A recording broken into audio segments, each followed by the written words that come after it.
বহুত বড়িয়া, কোনো মতলব আছে। এবারে বেগমের জন্মদিনে বিরাট একটা উৎসব করব। সারা দেশ থেকে মহান মহান অতিথিদের নিয়ে আসা হবে। দুনিয়ার সেরা সেরা খাবার, সেরা সেরা গাইয়ে, সেরা সেরা বাজিয়ে, সেরা সেরা নাচিয়ে রাতকে দিন করে দেবে এমন রোশনাই। রেস্ট নাই। কি বললে? বহুত বড়িয়া আপনার সোচ, লেকিন মাফ করবেন হুজুর, রাজকোষের অবস্থা খুবই খারাপ। উৎসব করার মতো তো রেস্ট নাই জাহাপানা। কোনো কথা শুনতে চাই না। আমি হলাম গিয়ে বাংলার নবাব। আমি আনন্দ হই হুল্লোড় করবো না তো কে আর করবে? একদম ঠিক জাহাপানা, কিন্তু কর বসিয়ে টাকা তোলো।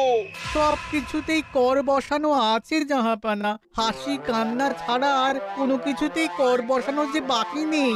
তার ওপরেই কর বসাও। হাসি কান্নার ওপর কর? না, শীতকাল আসছে, বসাও বসাও কর হাঁচির ওপর। হ্যাঁ, হাতির ওপর কর? বসাও। ওরকম মুখ করে আছো কেন? যদি না পারো তো বলে দাও, আমি অন্য উজির নিয়োগ করব। আমি আজই ঘোষণা করে দিচ্ছি, এবার থেকে হাতির ওপর কর দিতে হবে। হ্যাঁ, তো জানাব, এতে প্রজারা যদি ক্ষুব্ধ হয়? আরে বাবা, প্রজাদের কাজই তো মাঝে মাঝে ক্ষুব্ধ হওয়া। তা ঠিক হুজুর। আমাকে কদর করে এমন কিছু সন্ডা আছে, তাদেরকে কাজে লাগাতে হবে। বহুত খুব জাহাপানা। তাহলে হাঁচি গোনার লোকের ব্যবস্থা করে নি। ওই সন্ডারাই হাঁচি গুনবে। ওদের স্বেচ্ছাসেবক হিসেবে নিয়োগ করো। বহুত খুব জাহাপানা। সব জায়গায় লোক পাঠাতে শুরু করো। তবে কৃষ্ণনগরে বেছে বেছে লোক পাঠাবে। আর মনে রেখো, ওখানে গোপাল আছে।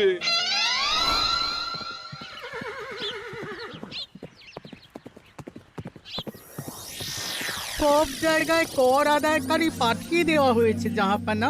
আপনার কথা মতো তাদের বলে দেওয়া হয়েছে যে আদায় হওয়া করের 10% তাদের বেতন হিসেবে দেওয়া হবে। সুতরাং কর আদায়ে কোনো ঢিলেমি হবে না। বহুত আচ্ছা, বহুত আচ্ছা।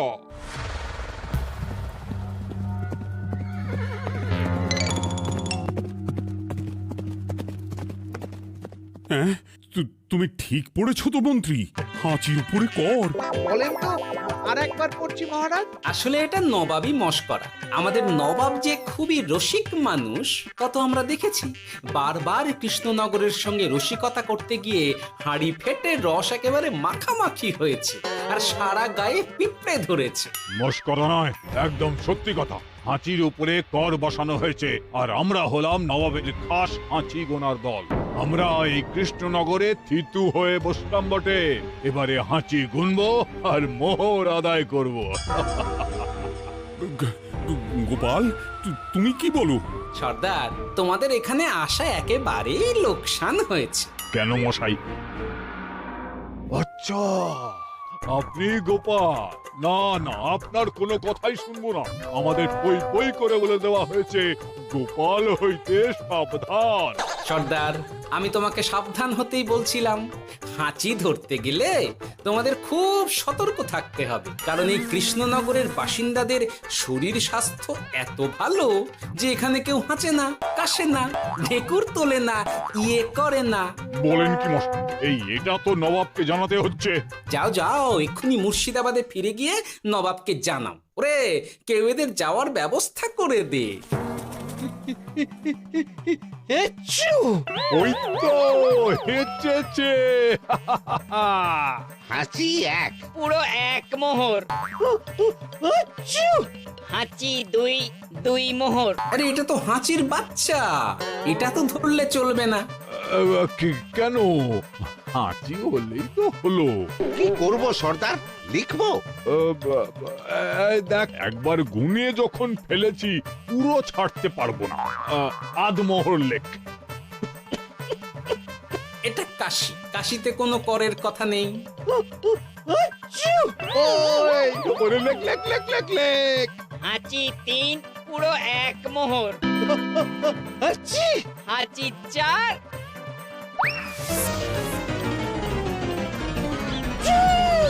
হাঁচি 5, লেখো। হাঁচি ছয়,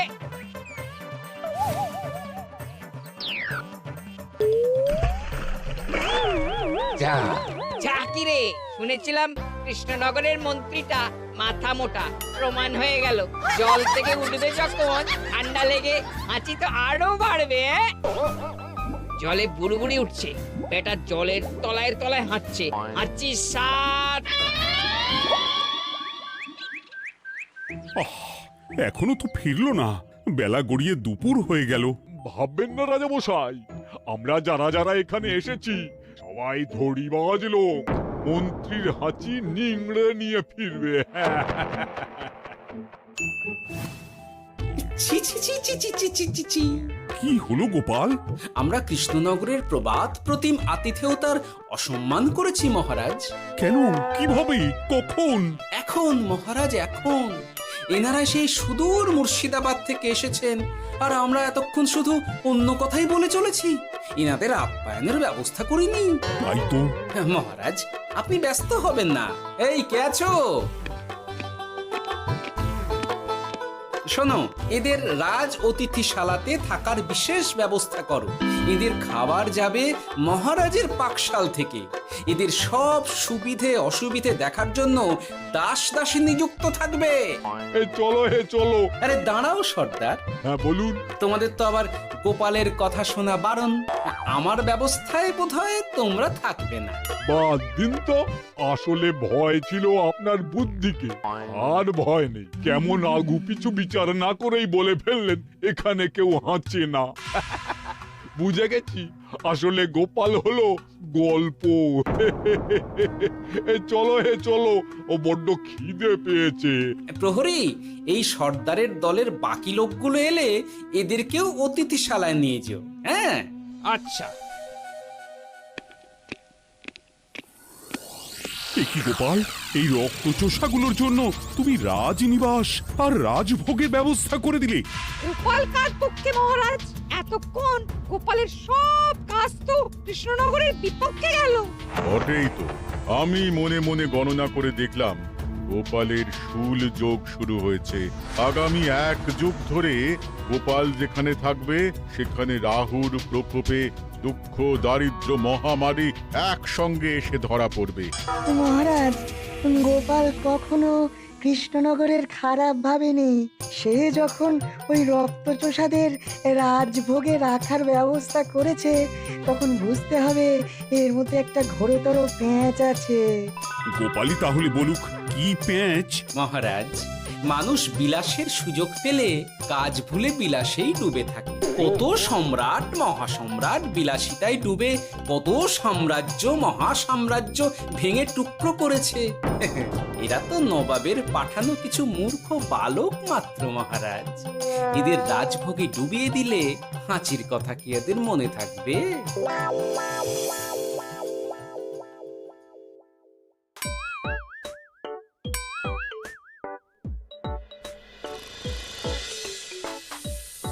কি ব্যবস্থাপনা সব ঠিক আছে তো? হ্যাঁ হ্যাঁ, খাসা ব্যবস্থা হয়েছে। আপনারা আমাদের অতিথি বলে কথা, আরাম করুন।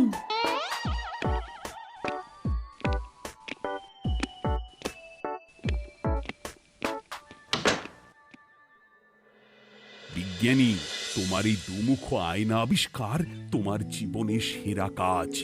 একদিক দিয়ে আয়না, অন্য দিক দিয়ে কাঁচ। কেউ জানতেই পারবে না যে তার উপর নজর রাখা হচ্ছে। অনবদ্য অনবদ্য। মহারাজের জয় হোক।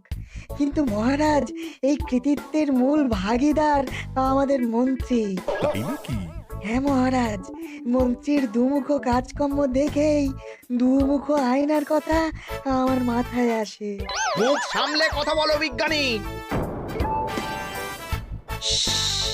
ওরা শুনতে পাচ্ছে।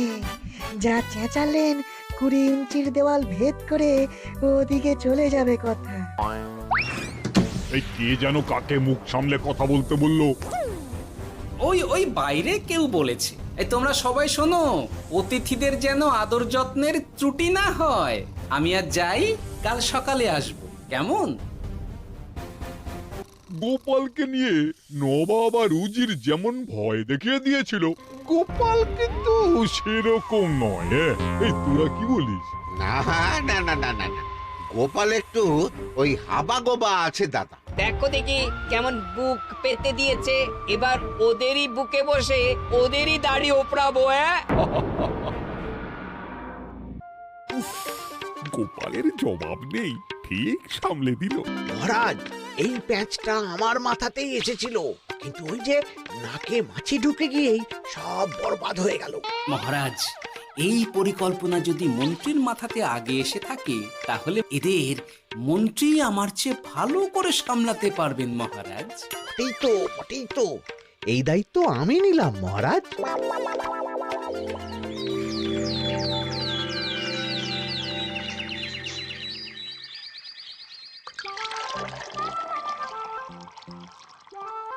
আহা, সকালে ঘুম থেকে উঠে এই রকম বেলের পানা যেন স্বর্গের অমৃত। আছে আছে, আরো আছে। পানীয়, খাদ্য, আরাম, আয়েস, যত চাও তত পাবে। এ কি, আপনি গোপাল কোথায়? মহারাজ বিবেচনা করে দেখেছেন যে মহামান্য অতিথিদের পরিচর্যার ভার গোপালের মতো একজন ভাঁড়ের পক্ষে বহন করা সম্ভব নয়, তাই এই দায়িত্ব আমাকে দেওয়া হয়েছে। কিন্তু কোনো কিন্তু নেই সর্দার, আমি যে খানা পিনা নাচা গানা আমোদ আহ্লাদের ব্যবস্থা করেছি দেখে তুমি চমকে যাবে। দেখা নয় বিজ্ঞানী, এবার শুধু কাজের সময়।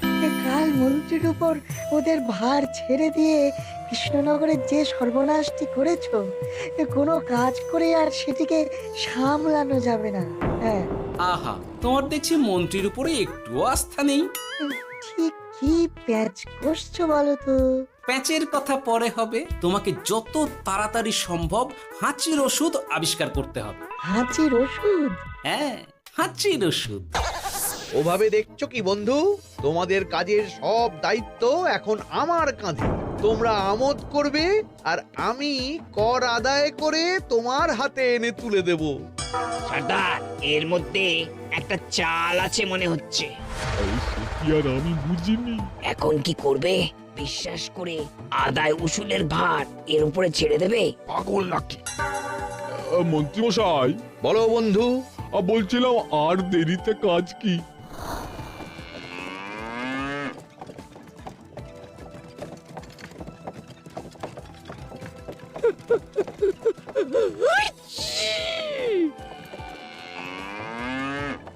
মন্ত্রী, লেখো হাঁচি এক। ওহে, তোমার নাম কি?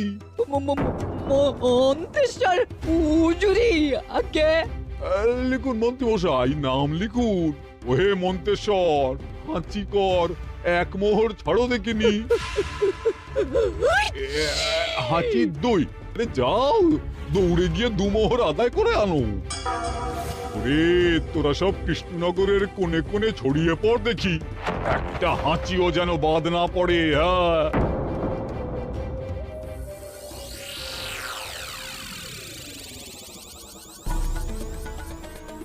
এটা হুজুরে আলাক বর্ধমান, খাম্বাস এবং কৃষ্ণনগর থেকে।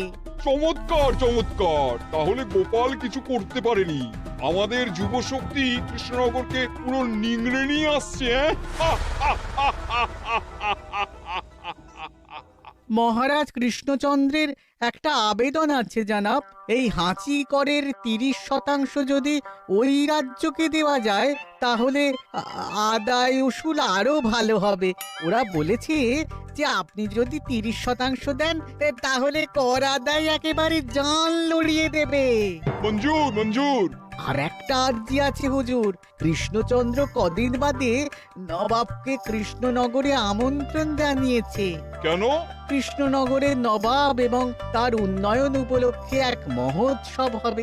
সেই সঙ্গে শহরে থাকা ইংরেজদের কাছেও নবাবের সৈন্য বলের এবং নবাব ও কৃষ্ণনগরের মধ্যে পারস্পরিক ভ্রাতৃত্বের সম্পর্কের বার্তাও পৌঁছে দেয়া যাবে। নবাবের অধীনস্থ রাজারা নবাবের শত্রু, এই রকম একটা ধারণা থেকে ইংরেজরা ইদানিং বেপরোয়া হয়ে উঠেছে, তাতে লাগাম উঠবে। বহুত খুব, মঞ্জুর মঞ্জুর মঞ্জুর।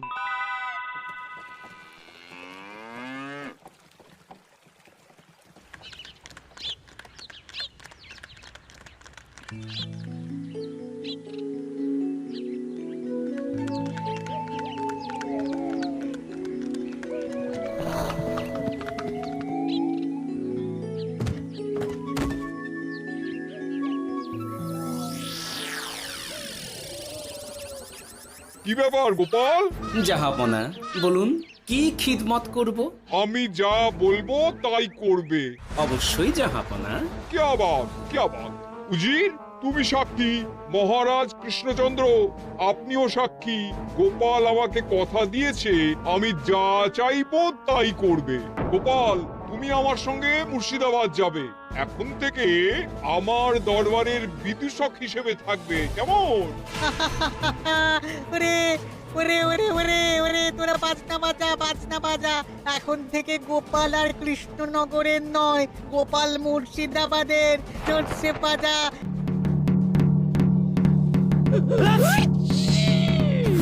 কি হলো? হুজুর, মনে হচ্ছে আপনার সৈন্যদল হাঁটছে। হ্যাঁ? হুজুর, হাঁচিগড়ের বন্যা সব সৈন্য 10-12টা করে হেঁচে ফেলেছে। মানে প্রচুর মোহর হয়ে গেছে আর বাড়ছে। আমার হাঁচি গোনার দল একটা হাঁচিও বাদ দেবে না। মোহর রাখার জন্য নতুন পোশাকখানা বানাতে হবে হুজুর। সর্দার, আমাদের হাঁচিগুলো কি খুলবো? হ্যাঁ, নিশ্চয়ই। একটা হাঁচিও যেন বাদ না পড়ে। চলুন হুজুর, আমরা এখানে দাঁড়িয়ে থেকে আর কি করব? ওরা হাঁচুক আর হাঁচি গুনুক। চলুন নবাব বাহাদুর, আপনার জন্য কৃষ্ণনগরের রাজাতিথ্য অপেক্ষা করছে।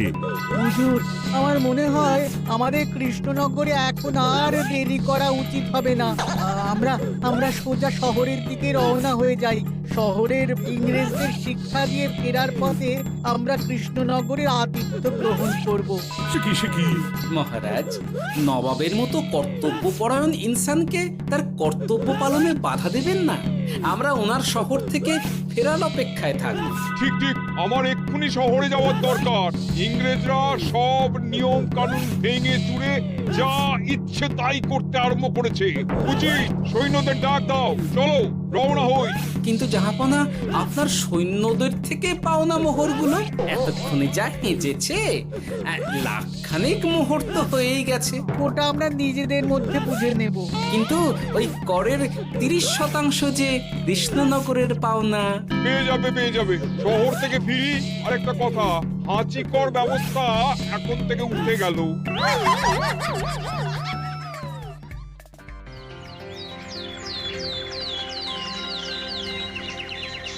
মহারাজ, কিভাবে গোপাল ভাঁড় মহাশয় নবাবের উন্মাদের মতো জারি করা ওই হাঁচিকর থেকে আমাদের সকলকে রক্ষা করেছেন তা আমরা সকলেই জানি।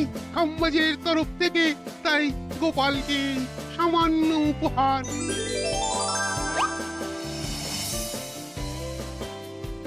ওহ গোপাল, সত্যি তোমার জবাব নেই। কিছুই হতো না যদি না বিজ্ঞানী ওই হাঁচি চূর্ণ আবিষ্কার করত। এই উপহারের অর্ধেক কিন্তু বিজ্ঞানী। সবই তো বুঝলাম, নবাবকে সৈন্য সহ নিমন্ত্রণ থেকে সৈন্যদলকে হাঁচি চূর্ণ মাখানো চাঁদোয়ার তলায় ঢোকানো পর্যন্ত। কিন্তু চাঁদোয়া থেকে হাঁচি চূর্ণ ঝরে পড়লো কি করে, সেটাই তো বুঝলাম না। এটা তুমি বলো বিজ্ঞানী। শব্দে বাতাসে কম্পন তৈরি হয়। গোপালের হাততালিতে আমার ঘরের শাড়ি থেকে হাঁচির চূর্ণ ঝরে পড়েছিল। এখানে চাঁদোয়া থেকে ঝরে পড়েছিল বাজনার শব্দে। কি ব্যাপার বিজ্ঞানী, তুমি এখন ছেলে খেলা করছো? হাঁচির ওষুধ হয়ে গেছে। মূল উপাদান তামাক, গোলমরিচ আর আলকুশির গুঁড়ো। কাজ হবে? হাততালি দাও। কাজ হলো। ব্যাপারটা কি হলো? ওই শাড়িটাতে হাঁচি চূর্ণ মাখানো আছে। তোমার হাততালির শব্দের কম্পনে ঝরে ঝরে পড়েছে। একবার নাকের কাছে এলে পিঁপড়ের থেকে পিশাচ হাঁচতেই হবে। নবাব যদি বাজনা বাজাতে না বলতো। আমাদের বাজনদাররা তৈরি ছিল মহারাজ। যাক, সবই ভালোই মিটে গেল। যার শেষ ভালো তার সব ভালো। ব্যাস, এখন শুধু একটাই কাজ বাকি। নবাবের কাছ থেকে করের 30% বাবদ পাওনা মোহর মুর্শিদাবাদে গিয়ে নবাবের কাছ থেকে তুমি নিয়ে আসবে। আচ্ছা মহারাজ।